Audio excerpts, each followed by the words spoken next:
like every other exhausting night, with the glow of a cracked phone screen lighting up a cluttered kitchen and the quiet breathing of a sleeping child in the next room. One careless tap, one betrayed autocorrect, and a message meant to be tender and private flew straight into the hands of the one person who could shatter everything he was trying so desperately to hold together. A single father, already balancing grief, bills, and bedtime stories, had just sent a deeply intimate message to his boss by mistake.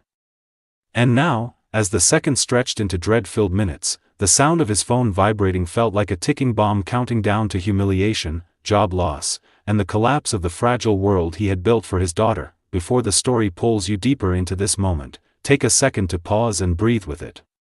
If you believe in kindness, second chances, and the quiet strength of people who keep going even when life feels unbearably heavy, please like this video, share it with someone who might need hope today, subscribe to the channel, and tell us in the comments where you're watching from.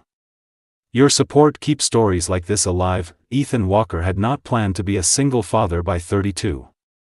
Life had other plans, cruel and sudden ones, the kind that arrive without warning and leave a permanent echo in every room of the house.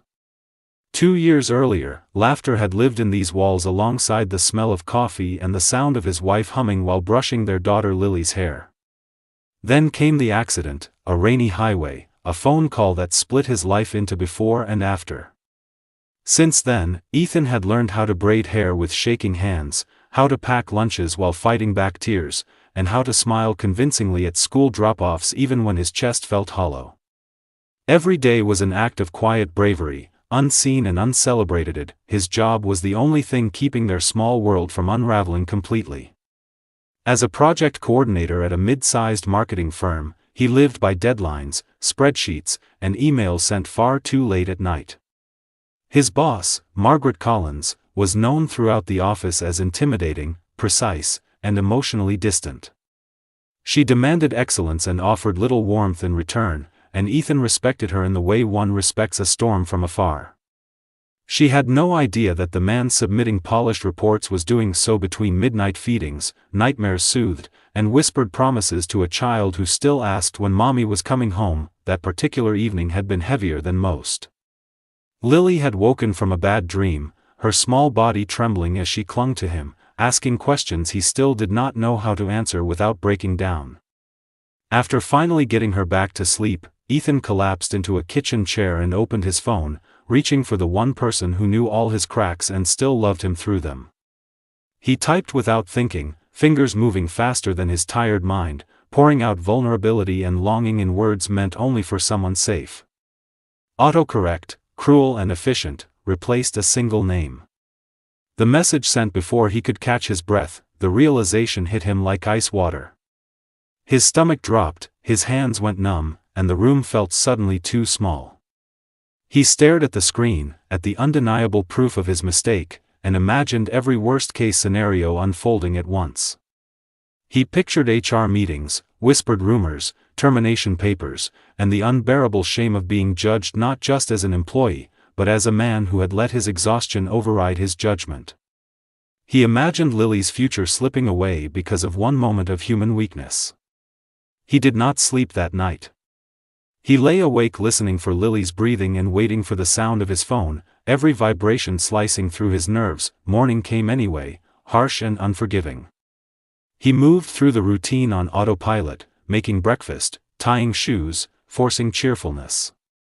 When he checked his phone again, there was a single message from Margaret asking if he was home that evening because she needed to speak with him in person.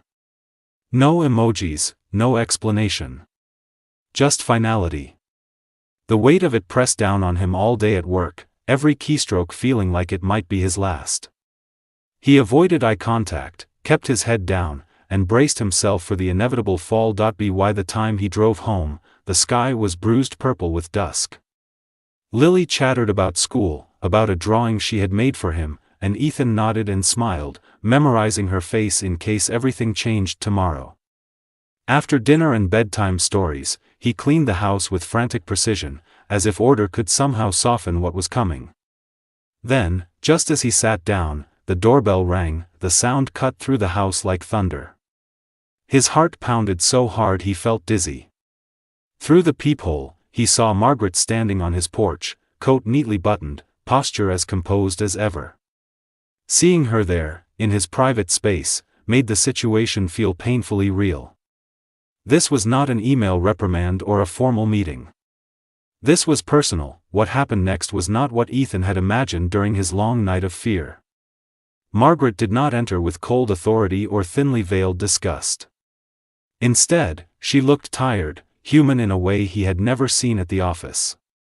She took in the small home, the toys tucked into corners, the quiet evidence of a life lived for someone else. As Ethan stood there bracing for impact, something shifted between them, unspoken but heavy. Margaret explained, not with anger but with honesty, that the message had startled her, yes, but it had also revealed something she had never considered. She admitted she had Googled him that night, not out of suspicion but confusion, and had learned about his loss through a local news article. She confessed that she had been a single parent once too, long ago, before burying that part of herself under ambition and professionalism. The message had cracked open memories she thought were sealed shut. Ethan listened, stunned, as the narrative he had built in his head unraveled. He saw not a boss ready to destroy him, but a woman standing at the edge of empathy, unsure how to step forward. The fear that had consumed him began to loosen its grip, replaced by something fragile and unfamiliar. Understanding, Margaret told him his job was not in danger. More than that, she acknowledged his work ethic, his resilience, and the invisible labor he carried into every workday. She offered flexibility, understanding, and support, not as a superior but as another human who had once stood where he stood now. The disaster he thought would end him became the moment someone finally saw him. After she left, Ethan sat alone in the quiet house, tears sliding down his face unchecked. They were not tears of shame or fear, but of release. For the first time since his wife's death, he felt like the universe had leaned toward him instead of away. That one terrible mistake had cracked open a door he did not know existed. Life did not magically become easy after that night.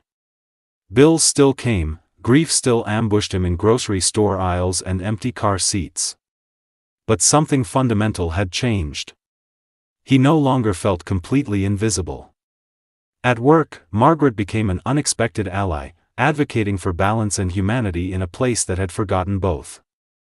At home, Ethan carried himself a little lighter, a little steadier, knowing that even disasters could carry the seeds of grace. Lily noticed it first, the way her father laughed more freely, the way his hugs lingered longer. She did not know about autocorrect errors or corporate hierarchies. She only knew that her world felt safer, warmer, more hopeful. And that was enough. As this story begins to close, if you felt even a small stir of hope, compassion, or recognition in Ethan's journey, please take a moment to like this video, share it with someone who might be walking through their own quiet storm, and subscribe to the channel. Your engagement tells us these stories matter, and before the final moment fades, we have a special request for you. Comment the word hope below if you believe that even our worst mistakes can lead us somewhere better, because sometimes, the message sent by accident is the one that finally reaches the heart, and sometimes, when the doorbell rings at the worst possible moment, what's standing on the other side is not judgment, but understanding, waiting to remind us that we are not as alone as we think.